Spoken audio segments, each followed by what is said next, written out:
কেমন আছো সবাই? আশা করি সবাই ভালো আছো, সুস্থ আছো। আর আমিও ভালো আছি, সুস্থ আছি। সোনা বাবাও ভালো আছে। আর আজকে হচ্ছে আমার দেওরের বিয়ে, আর এখন হবে গায়ে হলুদ।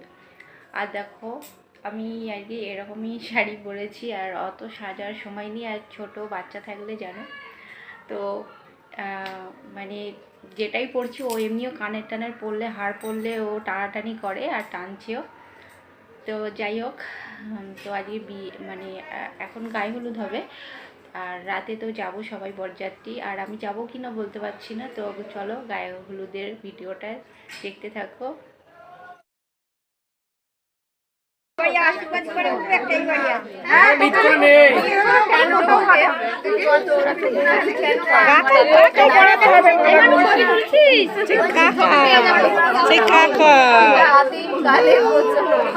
আমি গেছিলাম মেয়েটা দেখ আমাদের কিছু শুনতে হবে, ধরুন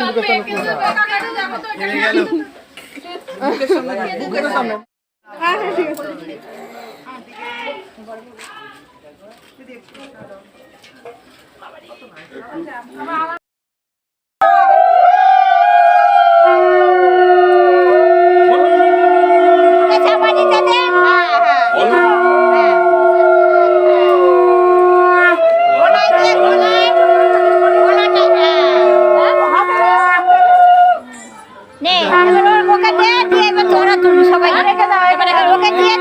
সবাই ওরা দেখে ভালো করে।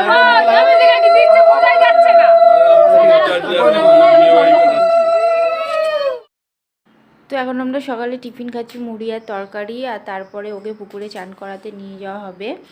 আর দুপুরে মাছ, ফুলকপির তরকারি আর কি এসব রান্না হয়েছে। তো চলো দেখতে থাকো।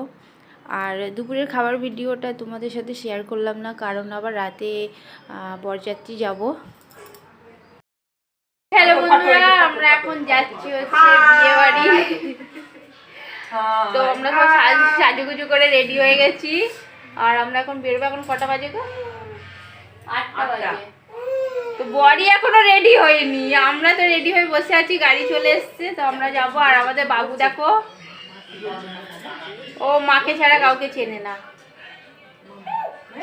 তো চলো বিয়ে বাড়িতে গিয়ে তোমাদের সাথে আবার দেখা হচ্ছে। তো আমাদের বরবাবু দেখো একদম সেজেগুজে রেডি। তো এখন ওকে আশীর্বাদ করা হচ্ছে, তারপরে আর কি বেরোনো হবে।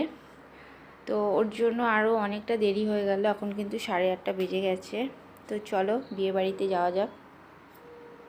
তো দেখো চলে এসেছি বিয়েবাড়ি। আর এটা কিন্তু একটা বুদ্ধদেবের মন্দির। তো এখানে বিয়ে হচ্ছে, আর খাওয়ার প্যান্ডেলটা অন্য জায়গায় করেছে। তো খুব সুন্দর করে সাজানো হয়েছে এখানটায়। আর এই যে বউকে, নতুন বউকে দেখলে ঘুরছে এখানটায়। আর আমরা এখন চলে যাব একটু পকোড়া, চা, মানে চা নয় কফি, পকোড়া খাবো। আর এখানটায় টিফিনও দিয়েছিল, একটা করে প্যাকেট সবাইকে দিয়েছিল যারা বরযাত্রী এসছে। তো ছোটোবাবুকে নিয়ে গেছি, আর ওই জন্য এখানটা একটু চেয়ারে বসেছিলাম। আর বাইরে খুব ঠান্ডাও পড়েছে আজকে। আর বিয়েটা অতক্ষণ আমরা ছিলাম না, আমরা বাড়ি চলে এসেছিলাম। তো ছোটোবাবু ছিল, তো ওই জন্য তাড়াতাড়ি চলে গেছিলাম বাড়িতে। আর এখন সবাই ফটো তুলছে। তো তারপরে আমরা কফি টফি খেয়ে তারপরে খাওয়া দাওয়া করে নিয়েছিলাম, কারণ তাড়াতাড়ি বাড়ি যেতে হবে। আর খাওয়ার ভিডিওটা তোমাদের সাথে শেয়ার করতে পারলাম না, কারণ ছোটোবাবু কোলে ছিল, ঘুমিয়ে পড়েছিল, ওকে নিয়েই খাচ্ছিলাম।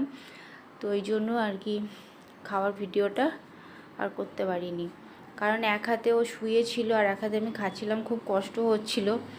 তো চলো আজকের মতো ভিডিওটা এই পর্যন্ত রাখছি, আবার পরের ভিডিওর সাথে দেখা হবে। তো গুড নাইট, টাটা।